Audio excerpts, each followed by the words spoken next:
Anatomy Trains is delighted to announce a brand new dissection livestream specialty class on September 18th, Lumbopelvic Stability, a one-day layered dissection with Anatomy Trains author Tom Myers and master dissector Todd Garcia. The early bird price of $150 is held until September 10th. After September 10th, the price is $250. Come see the body's actual core for yourself. This course will be provided over Zoom webinar with multiple camera views, live chat, and Q&A. Visit anatomytrains.com to sign up.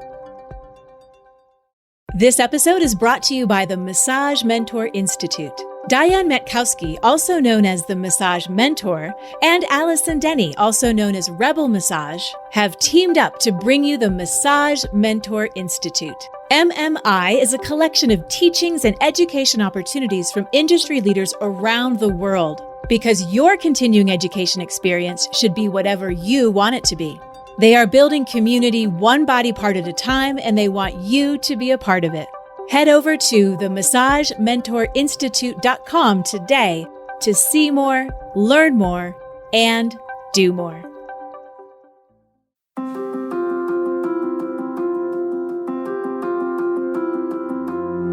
About 10 years ago, I attended the World Massage Conference in San Diego, California. I was teaching at the time, and I brought my students there for a field trip. There were all sorts of cool side classes you could sign up for, and I had a free moment, so I did. It was a yoga Thai class taught by Heath and Nicole Reed. It was amazing. I have followed them ever since, and then, just the other day, I got to sit down and hear their story. Well, I'm Nicole. And I'm Heath. I'd like you to speak for ourselves. So yeah, and we have a continuing education company called Living Meta, and it's a community-based company that's coming together to blend the science and the senses in a way that elevates our own personal career and what we're up to and everyone else around us. How do you want to, I don't have an elevator speech of what we do anymore. It has been evolving and it continues to evolve. And I think that's my favorite part of Living Meta is watching our business grow in ways that I had never imagined. Going from being a massage therapist to teaching, being a teacher's assistant for massage therapy, and then figuring out, I can be a teacher too. And how do I do this on my own? And then how do we do this for groups? And then it just gets bigger and bigger. And now that there's websites and global communities, we're reaching out in new ways. Heath and Nicole have a partnership in love and in life, and their company is called Living Meta.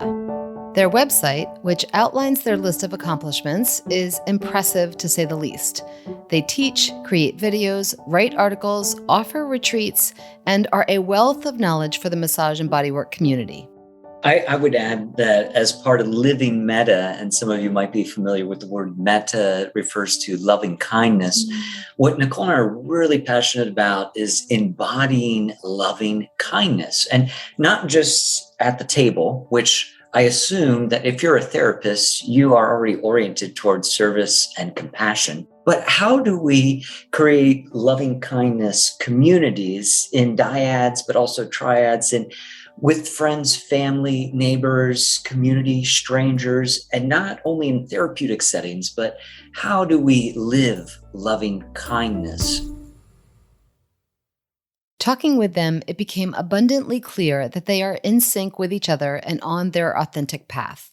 It is almost as if they have known each other forever, but I knew that wasn't the case, so I asked them about their origin story. Oh, yeah. We've told our relationship origin story a number of times. Do you want to start, or?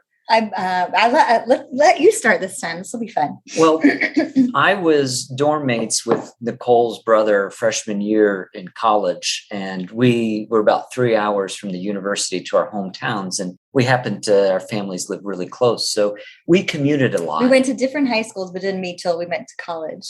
And so I was out on Vinny, her brother's backyard, hanging out with the guys. And lo and behold, the most gorgeous woman I'd ever seen on the planet comes out. And Vinny says, "This is my sister, Nicole." And like my jaw dropped. And like, for me, it was love at first sight. For me, it was like, who's this crazy guy on my back porch with the long hair, the flower skirts, the painted fingernails, the silver metal boots? Like, who is this space cadet? I don't even know what to do with this guy. But Heath was persistent and it worked. It was several months later till we started hanging out, and following the end of that relationship, Heath just kept showing up at my door. Want to hang out? Wouldn't go away. He's pretty persistent. Yeah, It works. It did work. That's And awesome. it has worked. We're getting ready to celebrate our 20-year anniversary, our wedding anniversary. This tomorrow. Oh my God, that's tomorrow. Yeah, that's right.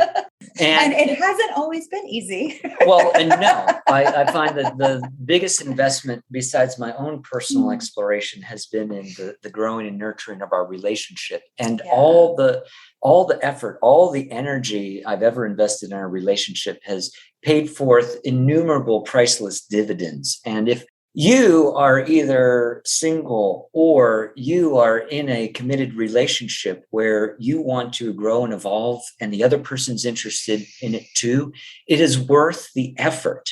It is worth the challenges. It is worth going into uncertainty and the unknown. For me, at least, is one of the most fulfilling, enriching experiences of my life is in our relationship. I think on my deathbed, I will count our relationship as one of my greatest successes. Yes. Yeah, me too. Heath and Nicole seemed so well connected, in fact, that I veered off of my interview track and was curious to hear if they ever had any bad days. Oh God, yes. Yeah, we fight, we argue, we disagree. Well, I mean, let me say what we do regularly is we disagree. And I would say we disagree probably, we work together, live together, everything. A lot of our life is really enmeshed and intertwined. So we spend a lot of time. Yeah. And even though we disagree probably most days than not, I think that speaks to our own unique inner proclivity about what's up for us. Like my essence, my soul's mission, my life's purpose may be a little different than every single other person on the planet, which is awesome.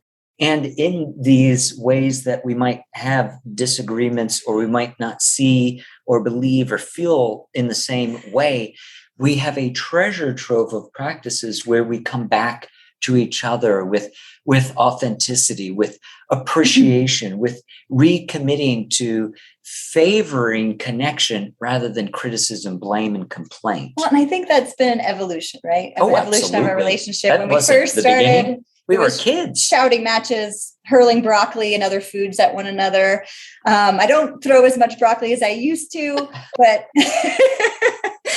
Heath would get mad and wouldn't say it and would whistle instead. So our evolution, our communication style, thankfully, as we grow older, we grow a little wiser and we grow a little more savvy in ways that we can connect.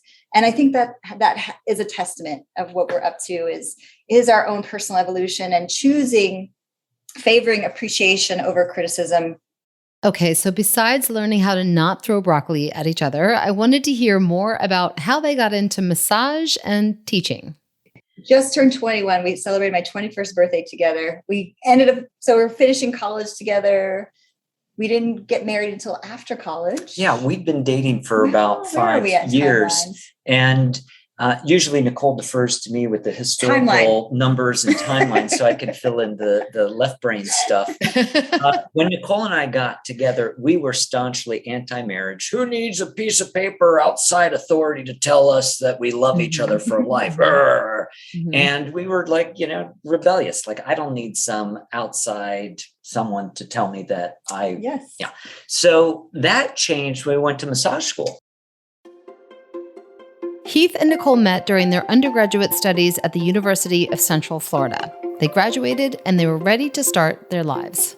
We worked in our careers. We took a gap year. First couple months, we backpacked Europe with our tent and sleeping bag and training about 24 cities and 12 countries in 60 days. It reinforced our relationship and our commitment to one another. I found out later that Nicole had made a deal with herself that European if we tour survive this would make it trip, or break it. We can do this. Fortunately, I passed the test. Yeah, I passed the test.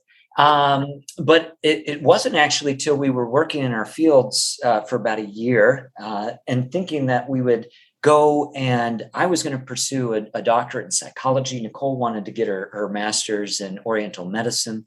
And then something interesting happened. I looked around to all the different programs in the country to find the one that would best suit my interests in transformation, and if it had kind of a spiritual context and about holistic psychology. And I found one program that I really loved. Only one. And the only one that seemed suited to me. And they liked my records, and they liked all the essays and all the numbers I provided for them on the test stuff. They said, "Oh, we'd love to invite you to do an interview." And we went to San Francisco. We were living in Florida at the time. To check out the school, and it was rainy. It was dark. The cost of living was beyond our wildest dreams, and we felt like, oh, this is hard. And so when I think there were, there was a handful of candidates for the course, and there were a handful of professors group interviewing us. And when I was asked, "How are you getting along in San Francisco?" I told the truth that, this is really rough, and I'm meeting all this resistance, and I'm feeling pretty overwhelmed, and I'm not sure about this city. And happily, not in the moment, but happily, they disqualified and rejected my application.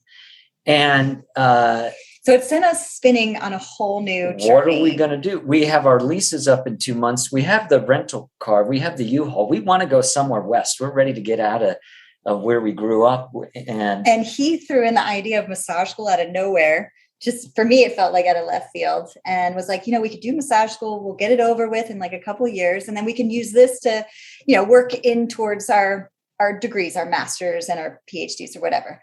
And we went to massage school and blew our mind, totally took us in a whole nother direction about who we thought we were, totally changed. How I could experience myself totally changed. I learned so much about who I was and how to connect with other people on a whole new dimension. It was mind-blowing, body-blowing, heart-expanding, and we both fell in love with the work. They landed in Salt Lake City, Utah, and their transition into the world of bodywork and massage became the foundation of what they have built today.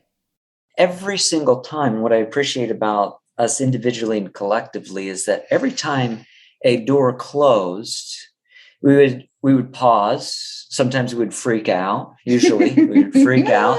But then there'd be a moment of, okay, what's next? What creation wants to move through me next? And something I've relied on for many years, and it's a kind of cool thing about the English language, is that the word reaction has the same letters as the word creation. And so when I find I'm reacting off of a script, when I'm kind of knee-jerk, default, unconsciously reenacting an old script, I go for, where can I recreate instead? Where's the creative energy that can get me off that hamster wheel of reacting?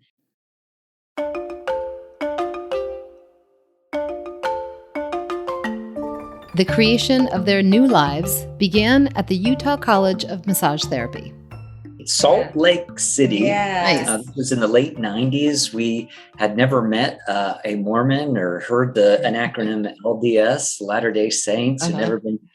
So it was a cool cultural shift. It's the first place that we'd ever driven on the highway and seen a bumper sticker that says "Drive Friendly." We're like, oh, that's not like how it was in East Coast, South Florida, where we grew up. And the more, we were in the West, and right now our home base is in the Phoenix area in Arizona, we just feel this open expanse in the land that is like the Southwest, but in and around the culture. For us, it's super important that we surround ourselves with the people and the places that really speak to our heart, that really nourish us, that we feel this mutual benefit, this mutual generosity between us in the land, us in our neighborhood, us in our community. You've probably heard those studies that say weight is a lot of times determined by the community of people you hang out with. If you tend to hang out with healthier or unhealthier people, your body often reflects that. If there's different thoughts going on in the people you choose to spend your time with, a lot of times that's impacting your own psyche and psychology. So for Nicole and I, finding what is our intention and who else wants to play in the playground that is also interested in the same kind of intention? And that's what we look for. That's what we are doing in terms of creating these small, localized communities, as well as global remote communities all around the planet. Heath and Nicole clearly found inspiration from their environment, and they hit the ground running. Yes. It was happening, I think, simultaneously for both of us. As when we graduated our program from UCMT, we went right into working. I was working in a chiropractic office, and I think you were seeing clients on the side, going remote to their homes and things like that. And our teacher, I think, who was my first? I can't remember the first instructor that asked me to be their teacher assistant, but we both had someone request us to be their teacher's assistant since we're still hanging out in the area and we're working. So we did, and we got to go through the whole program with different teachers. We started to ask, well, can I be a part of your class? Can I help and assist with acupressure? Can I help and assist in shiatsu? I want to know more about craniosacral. Let me retake the program 2 or 3 times. So we started just asking everybody, really. All our favorite teachers. Can we help you out? How can we help? How can we be a part of your class? Or what can we do for you? Just really putting ourselves out there, taking those little scary first steps, and sometimes getting a no, and a lot of times getting a yes. And we got to go through the program almost like 2 more additional times, I feel like. So we really got to soak in, marinate, and embody the practices that were really just headstrong at the beginning when we first graduated. It was just, like all these ideas and techniques, and didn't really have a way to put them together quite yet. And having the opportunity to be a teacher's assistant and at the same time practice, really was a great way for us to ground the work that we were learning in the program that we did learn. And from there, Arizona School of Massage Therapy opened, and they were looking for teachers to fill some positions. We applied, and luckily they said yes. So then we started to teach on our own out there at the ASMT, Arizona School of Massage Therapy, which was where Heath and I really wanted to live, was here in Arizona. Yeah. So we were so excited when they opened up the school here. It wasn't necessarily easygoing from there. Well, in the beginning, I think like a lot of massage therapists, we probably had 4 or 5 different jobs because we didn't have one steady source of income. And in some cases, we were doing things that wasn't our first, second, or third choice, but we had to get food on the table and pay rent. So it certainly was an evolution those first few years, and we had the incredible opportunity to relearn. We were taking continuing education, though, even when we were in our beginning basic class. So I think that partly prepared us to just live a life of learning and teaching. Heath and Nicole continue to show up for themselves, for each other, and for the Bodywork community over and over again. They've got an incredible website, they offer classes, they have a YouTube channel, they write articles, and I was curious to hear if any part of that ever felt scary to either one of them. One thing that I experienced in my own life is that I don't get over fear. This idea of no fear is not something that I've experienced as a human or seen for those around me, those who are really willing to be deeply vulnerable, honest, and truthful. However, I like to see fear as an ally, as a creative collaborator. We know from science, physics, that energy isn't created or destroyed. Fear, all our emotions, have an energetic power, a frequency. One of my favorite quotes, I have a couple favorite ones about fear. One is from Fritz Perls. He's the co-founder with his wife of Gestalt therapy decades ago. He said, fear is excitement without the breath. Think about that. Fear is excitement without the breath. And if you remember a time when you've been a little anxious, nervous, scared, fearful, that kind of trembly, buzzy energy is very similar to the energetic frequency vibration of excitement and enthusiasm. So the good news is, with practice, it definitely takes practice. With practice, I've learned to get real familiar with my fear signatures, my early warning detector signatures. Even like the first time there's a tension around my nose when I'm just starting to feel scared. So I first have looked for fear, not as a way to make it bigger, but as a way to befriend it so we can work together. And so one way that I work with fear and through fear, not past fear, is that I'll breathe. And this is when I'm conscious. I don't recommend people trying to get rid of their big fears when they're scared. This is why we meditate. This is why we do things like yoga and qigong. It's really easy to feel good when you're feeling good. And so part of what movement therapy or even meditation offers is that we intentionally stress ourselves, whether it be our focus or our body mechanics or our breath, whatever. We intentionally stress ourselves out while we create an atmosphere of safety, of connection. And so for me, my breathing practice really helps inform the dialogue I have with fear.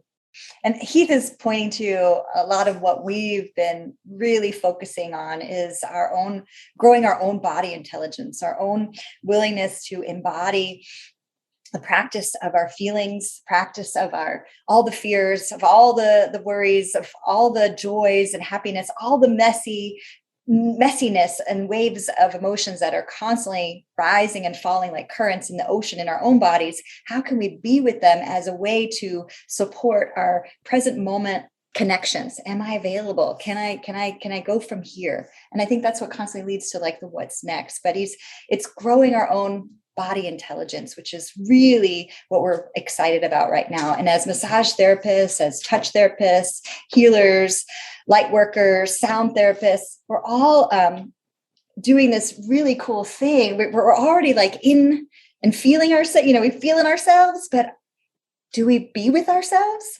Are we pushing those feelings away? Or do we get to ride the wave all the way through to the very end of the sadness and grief? How can I stay with and be present for myself like I'm staying with and being present for all the people who lay down on my table? So I think for us right now, that the growing our body intelligence and our emotional intelligence feeds into our social intelligence and our abilities to connect with others and support mutual creativity. We get to create something new, not only for ourselves, but for everybody. So, what is your next step?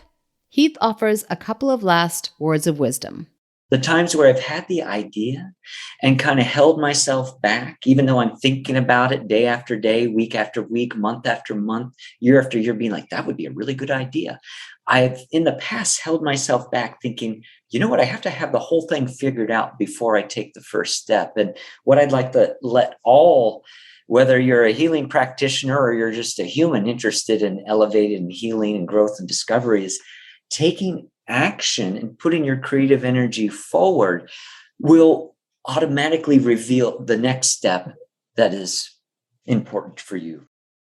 Heath and Nicole Reed's ability to drop into their own selves and create success with Living Metta, with massage therapists across the country and around the globe, is a beautiful example of how loving kindness has proven to be a door-opening mindset.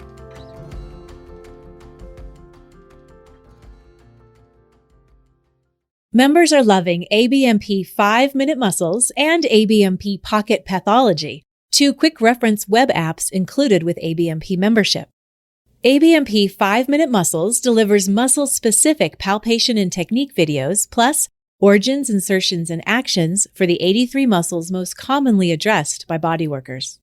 ABMP Pocket Pathology, created in conjunction with Ruth Werner, puts key information for nearly 200 common pathologies at your fingertips and provides the knowledge you need to help you make informed treatment decisions. Start learning today ABMP members log in at abmp.com and look for the links in the featured benefits section of your member homepage. Not a member? Learn about these exciting member benefits at abmp.com/more.